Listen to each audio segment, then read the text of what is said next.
Hello जी। Good morning everyone. मैं आपका साथी डीके शर्मा डीके इंग्लिश पाठशाला की तरफ से आप सभी का स्वागत करता हूं हमारी इस डेली मॉर्निंग डोज में, जिसमें हम बात करेंगे कुछ नए वर्ड्स की, कुछ सिनोनिम्स एंटोनिम्स की, कुछ फ्रेजल वर्ब्स की डेली मॉर्निंग डोज के रूप में।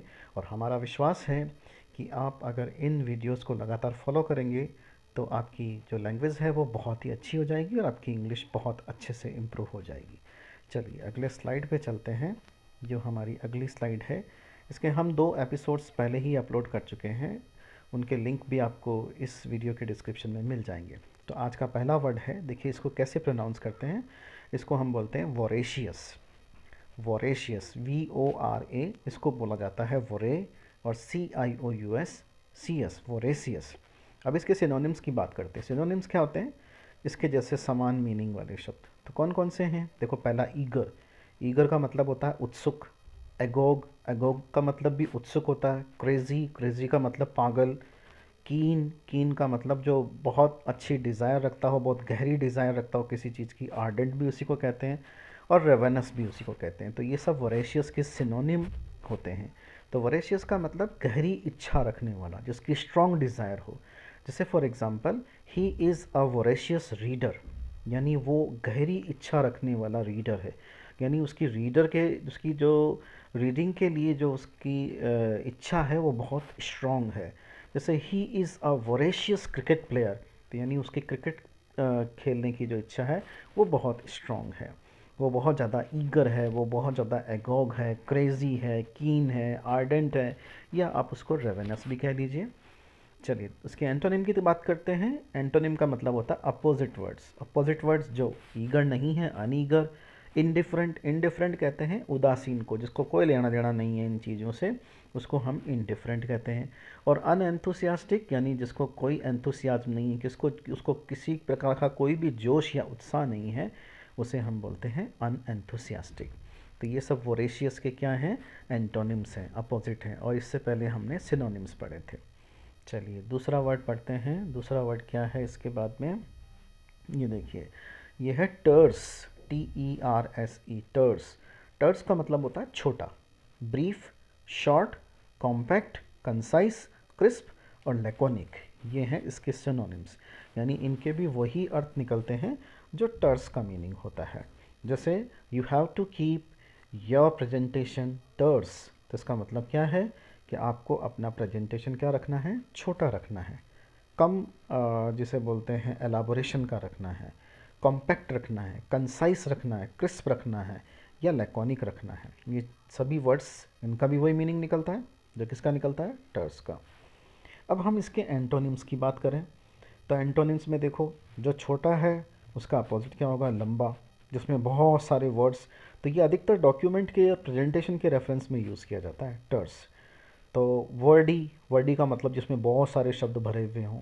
लॉन्ग वाइंडेड, जिसमें लंबी लंबी जो है बातें लिखी गई हो।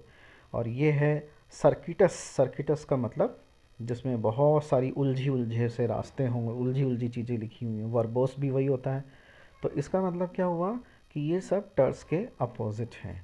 तो जैसे अगर हम ये कहें कहें don't keep your speech verbose, तो इसका मतलब ये होता है कि अपनी स्पीच को वर्बोस मत रखना, यानी ज़्यादा लंबी मत रखना। तो ये टर्स के आपके एंटोनिम हो गए। अब आगे चलते हैं हमारी फ्रेजल वर्ब्स की तरफ। फ्रेजल वर्ब कौन सी लेके आया हूँ मैं आपके लिए? देखो, एक ये लुक से बनने वाली फ्रेजल वर्ब्स हैं। पहला क्या है? लुकआउट। आपने सुना होगा, लुकआउट नोटिस जारी कर दिया है। तो किसी लुकआउट नोटिस किसके खिलाफ जारी करते हैं? जैसे कोई क्रिमिनल होता है जो देश छोड़ के भाग रहा होता है, तो उसके खिलाफ लुकआउट नोटिस जारी कर देते हैं। या कोई क्रिमिनल देश के अंदर ही घूम रहा है और उसकी गिरफ्तारी करनी है, तो उसके लिए भी लुकआउट नोटिस जारी करते हैं। तो लुकआउट का मतलब क्या होता है? To be careful to avoid any possible danger, यानी उसके प्रति सभी लोगों को लुकआउट नोटिस जारी करके अवेयर कर दिया जाता है कि उससे किसी भी प्रकार का खतरा है, इसलिए लोग उसको पकड़वाने में हमारी हेल्प करें, है ना। To be careful to avoid any possible danger. और वैसे सरकारें जो होती हैं, पुलिस विभाग जो होता है, वो लुकआउट नोटिस इसलिए जारी करता है ताकि अपराधी देश छोड़कर ना भाग जाए। अब ये लुक अप टू, देखो अब ये लुक अप अलग चीज़ है और लुक अप टू अलग चीज़ है। लुकअप, लुकअप मतलब किसी चीज़ को सर्च करते हुए, जैसे लुकअप इन द बुक, ऐसे लिखते हैं। लुक अप टू अलग होता है। लुक अप टू का मतलब होता है टू रिस्पेक्ट और एडमायर समवन, किसी की प्रशंसा करना, किसी को अप्रिशिएट करना, किसी को प्रेज़ करना, किसी को कमेंड करना, उसको बोलते हैं हम लुक अप टू, है ना। लुक अप टू का मतलब प्रशंसा करना। जैसे the chief guest looked up to all students for their performance, तो ये हो गया लुक अप टू। चलो आगे चलते हैं। फ्रेजल वर्ब्स के बाद में हमारे ईडियम्स। तो पहले हमने बहुत सारे ईडियम्स पढ़े थे, उसी में से आज ये 2 ईडियम आपके लिए और जोड़ दिए गए हैं। पहला है अ bolt from the blue. A bolt from the blue, bolt कैसा होता है? हार्ड। ब्लू का मतलब ब्लू स्काई, यानी आसमान बिल्कुल साफ़ है और अचानक से ऊपर से कुछ गिर जाए, तो बिजली गिर जाए। बोल्ट मतलब थंडर बोल्ट। तो इसका मतलब क्या है? एन अनएक्सपेक्टेड डिजास्टर, यानी जिसकी उम्मीद नहीं हो, ऐसी घटना हो जाए, उसे हम बोलते हैं a bolt from the blue. So his father's, जैसे सेंटेंस में यूज़ करते हैं, his father's sudden death was a bolt from the blue, means it was completely unexpected. Unexpected disaster, उसको बोलते हैं a bolt from the blue. उसके बाद में देखो ये to take French leave. To take French leave का मतलब to go on leave without permission. So nowadays it is very difficult to take French leave, यानी अगर आपको छुट्टी पे जाना है तो आपको अपने जो एम्प्लॉयर है उसको पहले से जानकारी देनी पड़ती है। आप ऐसे फ्रेंच लीव लेकर जा नहीं सकते, उसको कहते हैं टू टेक फ्रेंच लीव। चलो आगे चलते हैं। फ्रेजेस। फ्रेजेस में क्या है? देखो पहला फ्रेज दिखाई दे रहा है मॉडस ऑपरेंडी।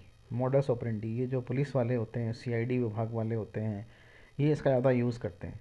मॉडस ऑपरेंडी यानी क्या करते हैं कि जैसे किसी क्रिमिनल को पकड़ते हैं तो उसका मॉडस ऑपरेंडी देखते हैं। मॉडस ऑपरेंडी मीन्स काम करने का तरीका, यानी अगर उसने कोई मर्डर किया है तो किस वेपन का यूज़ किया है। तो अगर वो अलग अलग मर्डर्स में भी वही वेपन का यूज़ किया गया है तो उनको लगता है कि मॉडस ऑपरेंडी सेम है, इसलिए क्रिमिनल भी सेम होगा। तो मॉडस ऑपरेंडी कहते हैं काम करने का तरीका, method of operating, method of doing. ज़्यादातर ये पुलिस वाले यूज़ करते हैं। Pro bono. प्रो बोनो एक लैटिन फ्रेज़ है जिसका मतलब होता है डोनेटेड, डन विदाउट चार्ज।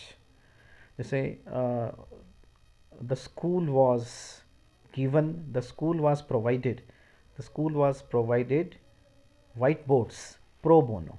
तो इसका मतलब स्कूल को जो वाइट बोर्ड्स दिए गए थे वो प्रो बोनो मीन्स बिना किसी चार्ज के दिए गए थे, दे वर डोनेटेड। प्रो बोनो उसको कहते हैं। चलिए, so thank you for watching. Like share and subscribe. अगर आपको ये वीडियो पसंद आया तो अपने फ्रेंड्स के बीच में ज़रूर शेयर कीजिए और चैनल को सब्सक्राइब भी कीजिए। Thank you very much.